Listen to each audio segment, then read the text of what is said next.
Très chers compatriotes, chers Congolais et Congolaises, je viens ce soir remercier d'abord le président-chef de l'État, Félix-Antoine Tshisekedi Tshilombo, pour ses gestes d'amour envers notre patrie qu'il a posés en prenant ces 3 mesures après le Conseil de sécurité.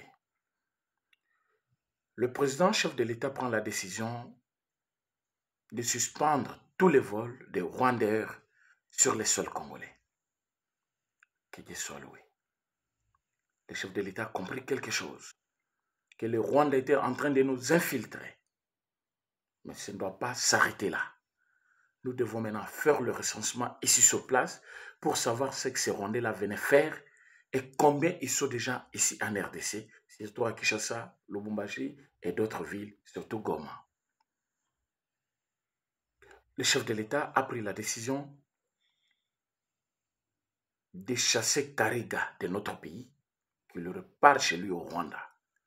Une très bonne décision.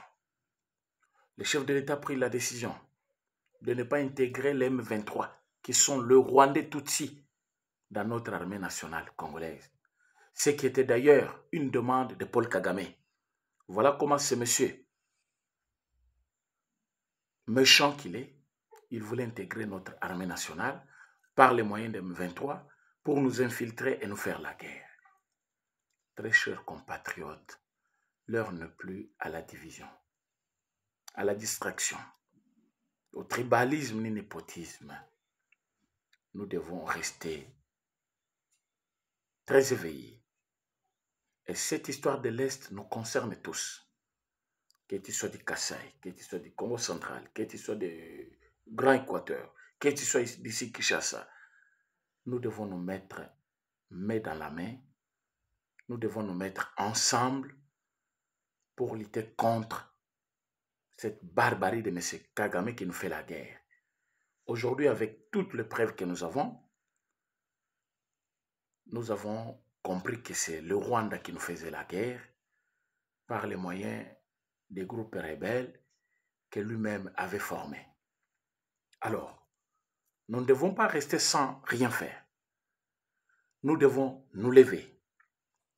Nous devons contrôler l'un après l'autre de tous ceux qui sont venus au Congo en provenance de Rwanda. Nous devons aussi chasser tout ce monde-là de notre pays. Parce que ils sont venus avec l'idée de nous infiltrer et nous faire du mal. Nous demandons à tous les politiciens de mettre de côté tout ce qui nous divise.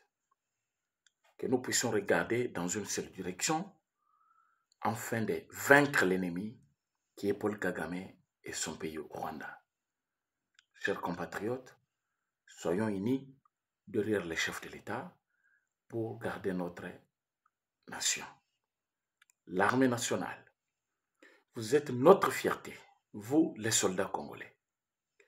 Vous avez tout abandonné pour faire de notre sécurité, de notre protection, votre devoir. Voilà pourquoi nous sommes là, pour vous encourager.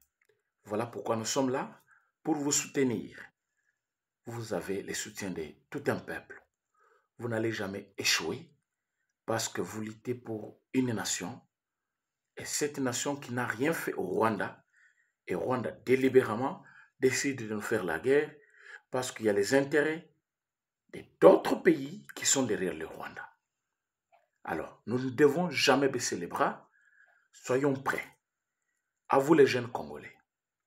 Regardez l'histoire de l'Ukraine. Les hommes ne sont pas partis. Les jeunes ne sont pas partis. Même les membres du gouvernement sont restés pour prendre les armes et combattre pour leur patrie. Nous n'avons pas le temps à perdre. Nous devons être prêts. Nous devons combattre pour garder notre pays. Nous devons garder l'intégrité de notre pays parce que c'est ce pays que nous allons léguer à nos enfants. Vous devez être prêts, mes chers amis, que la distraction, les intérêts politiques, les querelles politiciennes ne puissent pas nous distraire. Nous devons regarder dans la même direction, nous devons parler le même langage, nous devons mettre Kagame hors d'état de nuire parce que c'est lui le problème. Et il est soutenu ici par ses frères, les Kabila et les consorts qui sont ici à son service. Ils nous distraient ici sur place avec les réconciliations, mais entre-temps, ils nous font la guerre à l'est de la République. À vous, nos frères de l'Est, vous n'êtes pas seuls. Cette nation congolaise est derrière vous, parce que vous êtes dans votre pays. Et que ces gens, par la jalousie, ils veulent prendre notre richesse de force. Nous n'allons pas nous laisser faire. Le Congo va rester un et indivisible. Même pas un seul territoire sera attaché au Rwanda. Mais par contre, le Rwanda pourra un jour être parfois une commune, soit une province de la RDC. Parce qu'ils sont de la mauvaise foi. Ils ont la haine contre nous. Et un jour, nous allons nous tenir debout. C'est pourquoi je vous dis, un jour commence aujourd'hui. Vous devez déjà être debout. Vous devez penser à l'avenir de vos enfants. Vous devez penser à l'avenir de vous-même qui sont encore en vie. Nous ne devons jamais céder à ce petit monsieur qui veut nous faire du mal. Merci.